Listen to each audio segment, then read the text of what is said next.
হযরত আইয়ুব আলাইহিস সালামকে পরীক্ষা ছিল, প্রচন্ড অসুস্থতা করলেন। হযরত আইয়ুব কাঁদতে কাঁদতে চোখের পানি পড়তে পড়তে হযরত কিতাব সাক্ষ্য দেয় আইয়ুব আলাইহিস সালামের চোখ থেকে শুরু করে বুকের নিচ পর্যন্ত পুরো জায়গাটা ঘা হয়ে রক্ত পড়তে পড়তে বুঝ হয়ে হয়ে এমন অবস্থা হয়েছে, এই পুরো শরীর পচন ধরে গেল। যখন মাত্র জিহ্বার মধ্যে পচন ধরলো, আইয়ুব আলাইহিস সালাম আল্লাহর কাছে বলল, রব্বে কারীম, পুরো শরীর ধরে অসুস্থ হয়ে গেল, কোনো আফসোস নেই, শুধুমাত্র জিহ্বাটা আমার তাজা ছিল, এই জিহ্বা দিয়ে আমার মহান মনিবের নামে জিকির করতাম, আজকে আমার জিহ্বাটাও পচন করে যাচ্ছে। এই জিহ্বা যদি শেষ হয়ে যায়, ও আমার মালিক, এই জিহ্বা যদি পচন করে যায়, তোমার মতো আল্লাহর নামের জিকির আমি কিভাবে করব? আল্লাহ সুবহানাহু ওয়া তাআলার কাছে যখন কাকুতি মিনতি সহিভাবে প্রার্থনা করলেন, আল্লাহ রাব্বুল আলামিন হযরত আইয়ুব আলাইহিস সালামকে যেদিন এই কঠিন রূপ থেকে মুক্ত দিয়েছে, ওই দিনটা ছিল আশুরার দিন। প্রিয় ভাইরা, মুহররম মাস, এই কথাটি এখন প্রথম শুনেছি। আমি কি ভুল বলছি? জোরে বলেন, আমি ভুল বলছি? অনেকেই প্রথম শুনেছে, কিন্তু জানুয়ারি মাস আসলে পরে মোটামুটি তার এক সপ্তাহ, দু সপ্তাহ, এক মাস আগে থেকে প্রত্যেকের জানা থাকে পহেলা নববর্ষ। কথা বলেন। আবার বৈশাখ মাস আসলেও পরে কিন্তু এরকম সবার জানা থেকে এসো হে বৈশাখ, আছে না নাই? কিন্তু আমাদের ইসলামের সাথে যারা সম্পৃক্ত, ইমানের সাথে যে মাসে সম্পৃক্ত, আরবির সাথে আমাদের হৃদয়ের সম্পর্ক, নবীজি আলাইহিস সালাম বলেছেন, তিন কারণে আমি আরবিকে ভালোবাসি। সুবহানাল্লাহ বলবেন না? আমি তিনটি কারণে আরবিকে ভালোবাসি। এক নম্বর কারণ হলো, আমি নবী আরবি, জান্নাতের ভাষা হবে আরবি, আল্লাহ সুবহানাহু ওয়া তাআলার ভাষা হবে আরবি। এই তিনটি কারণে আল্লাহ রাসূল আরবিকে ভালোবাসতেন। সুবহানাল্লাহ। সুতরাং আরবি ভাষার প্রতি, আরবি মাস সমূহের প্রতি, আরবি দিবস সমূহের প্রতি মুসলমানদের একটা আলাদা প্রেম থাকা উচিত। কিন্তু পরিতাপের বিষয় হচ্ছে, এই প্রেম আর ভালোবাসা আজকে ভাষার প্রতি মানুষের ঠিক আছে। এই জন্য ভাইয়া, আসুন আরবি মাসের আজকের দ্বিতীয় দিন, মুহররম মাস অত্যন্ত গুরুত্বপূর্ণ, এবং মুহররমের মধ্যে আরো গুরুত্বপূর্ণ একটি দিবস হচ্ছে ইয়াউম আশুরা, আশুরার দিন। এই আশুরার দিনটি বিভিন্ন কারণে অত্যন্ত ফজিলত সম্পন্ন। আসুন কোরআনের কারিমের মধ্যে আল্লাহ সুবহানাহু ওয়া তাআলা বলেন, ইন্না ফি খালকিস সামাওয়াতি ওয়াল আরদি ওয়াখতিলাফিল লাইলি ওয়ান নাহার লাআয়াতান লিউলিল আলবাব। আল্লাহ রাব্বুল আলামিন বলেন, নিশ্চয়ই আকাশ এবং জমিনকে আল্লাহ সুবহানাহু ওয়া তাআলা সুন্দর করে, অত্যন্ত চমৎকার ভাবে সৃষ্টি করে আল্লাহ রাব্বুল আলামিন এই 12টি মাসকে নির্ধারণ করে দিয়েছেন। সুবহানাল্লাহ। আল্লাহ তাআলা আকাশ এবং জমিনটাকে অত্যন্ত চমৎকার ভাবে সৃষ্টি করেছে, এবং যেখানে যেইভাবে যেমন করে থাকার প্রয়োজন আল্লাহ রাব্বুল আলামিন সেখানে সেইভাবে সব প্রস্তুত করে রেখে দিয়েছেন। সুবহানাল্লাহ। মাত্র 6 দিনে আকাশ জমিনকে আল্লাহ তাআলা সৃষ্টি করেছেন। সুবহানাল্লাহ। আমার ভাইরা, কোরআনে কারীমের মধ্যে সূরাতুল ইয়াসিনের 40 নম্বর আয়াত কারিমায় আল্লাহ রাব্বুল আলামিন অত্যন্ত চমৎকার ভাবে বলেছেন, লাশ-শামসু ইয়ানবাগী লাহা আন তুদরিকাল কমারু ওয়াল-লাইলু সাবিকুন নাহার ওয়া কুল্লুন ফী ফালাকিন ইয়াসবাহুন। আল্লাহ রাব্বুল আলামিন বলেন, প্রভল জ্ঞানী হইবে যাহারা, আপন বলেতে বুঝিবে তাহারা, রাত্রি পারে না চন্দ্রকে ঠেকাতে, চন্দ্র পারে না সূর্যকে ঠেকাতে, যে যার স্থান বহাল রাখিয়া ভ্রমণ করেছে খোদাকে ধরিয়া। সুবহানাল্লাহ। ঠিক আছে বলে, চাঁদের জায়গায় চাঁদ, সূর্যের জায়গায় সূর্য। এখন বাংলাদেশে 12টা 51 আছে, পৃথিবীর অনেক দেশে এখন রাত। কথা বলে, ওই দেশে চাঁদ এসে বাংলাদেশে বলতে পারবে না সূর্য সর্বটা আমি বাংলাদেশে রাত করে দেব, পারবে না। লাশ-শামসু ইয়ানবাগী লাহা আন তুদরিকাল কমার। আল্লাহ বলছে, যাকে যেখানে যেভাবে সেটিং করা দরকার ছিল আমি আল্লাহ তাআলা ওইভাবে সেটিং করে দিয়েছি। সুবহানাল্লাহ। আল্লাহ রাব্বুল আলামিন বলেন, এরপরে ইন্না ইদ্দাতাশ শুহুরি ইনদাল্লাহি 12। আল্লাহ রাব্বুল আলামিন বলেন, সব সৃষ্টি করে আমি 12টি মাসকে গণনা করে নির্ধারণ করে দিয়েছি। সুবহানাল্লাহ। 12টি মাস গুনে গুনে 12টি মাস নির্ধারণ করেছি।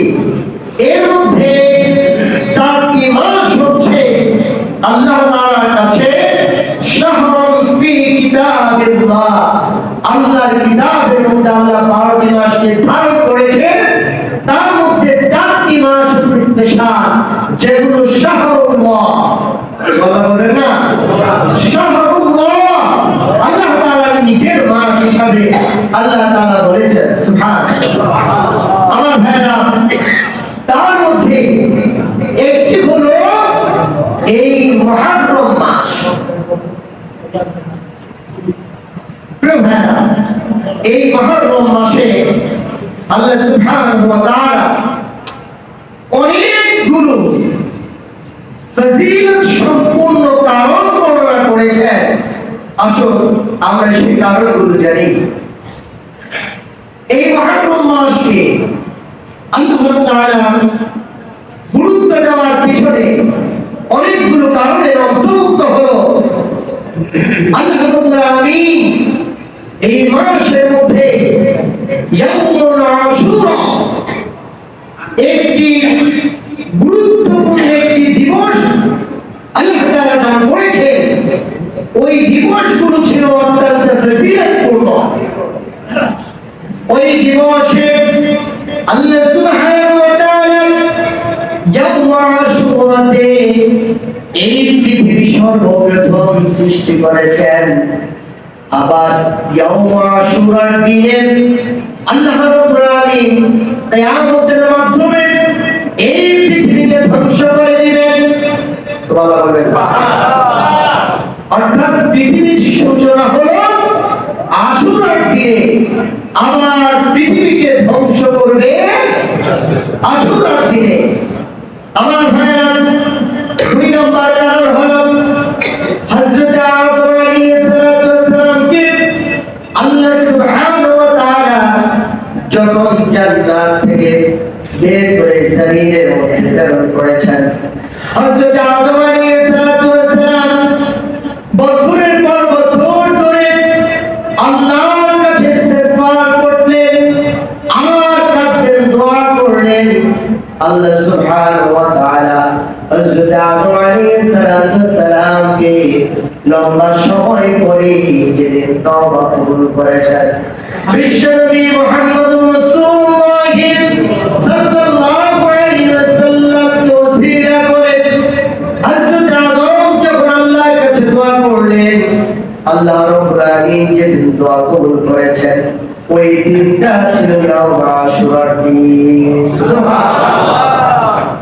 শুধু এখানেই নয়, আমাদের ইতিহাস থেকে জানা আছে আল্লাহর পয়গম্বর হযরত নূহ আলাইহিস সালাম যখন জাতিগণদেরকে আল্লাহর দ্বীনের দাওয়াত দিয়েছিলেন, জাতির লোকেরা যখন হযরত নূহ আলাইহিস সালামের দাওয়াতকে অবজ্ঞা করে তারা যখন পা পিছু দিয়েছেন, আল্লাহ রাব্বুল আলামিন একটি প্লাবন দিয়েছেন। ওই প্লাবনটি 40 দিন বিশিষ্ট ছিল। 40 দিনের প্লাবনের পরে যেদিন এই প্লাবনটা থেমে গিয়েছিলেন, আল্লাহ রাব্বুল আলামিন হযরত নূহ আলাইহিস সালাম সহ তার জাতির লোকদেরকে মুক্তি দিলেন যেই দিন, ওই দিনটা ছিল আশুরার দিন। আমার ভাইরা, এখানেই নয়, সবাই আমরা জানি হযরত আইয়ুব আলাইহিস সালামের কথা। আল্লাহ রাব্বুল আলামিন হযরত আইয়ুব আলাইহিস সালামকে পরীক্ষা ছিল, প্রচন্ড অসুস্থতা দান করলেন। হযরত আইয়ুব কাঁদতে কাঁদতে, চোখের পানি পড়তে পড়তে হযরত কিতাব সাক্ষ্য দেয় আইয়ুব আলাইহিস সালামের চোখ থেকে শুরু করে বুকের নিচ পর্যন্ত পুরো জায়গাটা ঘা হয়ে রক্ত পড়তে পড়তে পুজ হয়ে হয়ে এমন অবস্থা হয়েছে, এই পুরো শরীর পছন্দ হয়ে গেল। যখন মাত্র জিহ্বার মধ্যে পছন্দ হলো, আইয়ুব আলাইহিস সালাম আল্লাহর কাছে বলল, রব্বে কারীম, পুরো শরীর ধরে অসুস্থ হয়ে গেল, কোনো আফসোস নেই, শুধুমাত্র জিহ্বাটা আমার দাদা ছিল, এই জিহ্বা দিয়ে আমার মহান মনিবের নামে জিকির করতাম, আজকে আমার জিহ্বাটাও পছন্দ হয়ে যাচ্ছে। এই জিহ্বা যদি শেষ হয়ে যায়, ও আমার মালিক, এই জিহ্বা যদি পছন্দ হয়ে যায়, তোমার মতো আল্লাহর নামের জিকির আমি কিভাবে করব? আল্লাহ সুবহানাহু ওয়া তাআলার কাছে যখন কাকুতি মিনতি সহিভাবে প্রার্থনা করলেন, আল্লাহ রাব্বুল আলামিন হযরত আইয়ুব আলাইহিস সালামকে যেদিন এই কঠিন রূপ থেকে মুক্তি দিয়েছে, ওই দিনটা ছিল আশুরার দিন।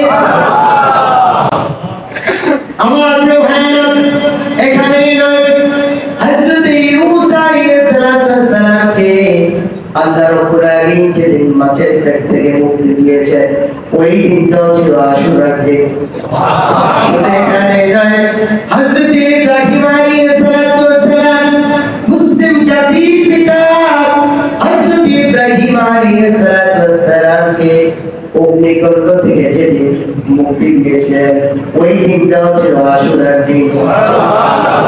আমার ভাইরা, এখানেই নয়, হযরত ইউসুফকে তার ভাইরা যখন মৃত্যু কূপের মধ্যে ফেলে দিয়েছিলেন, হযরত ইউসুফ আলাইহিস সালাম যে এই কূপ থেকে যেদিন মুক্তি পেয়েছেন, ওই দিনটাও ছিল আশুরার দিন। শুধু এখানেই নয়, হযরত ইমাম হুসাইন রাদিয়াল্লাহু তাআলা ইয়াজিদের বিরুদ্ধে গিয়ে বিশ্বনবী মুহাম্মদুর রাসূলুল্লাহ সাল্লাল্লাহু আলাইহি ওয়াসাল্লামের আদর্শকে বাস্তবায়ন করার জন্য, আল্লাহর নবীর সুন্নাহকে ধরে রাখার জন্য নির্মমভাবে যেদিন ফুরাতের প্রান্তে কারবালার ময়দানে জীবনটাকে আল্লাহর রাস্তায় দিয়ে দিয়েছেন, সেই দিনটাও ছিল আশুরার দিন। এই জন্য মহারম মাস তথা আশুরার দিবসের জন্য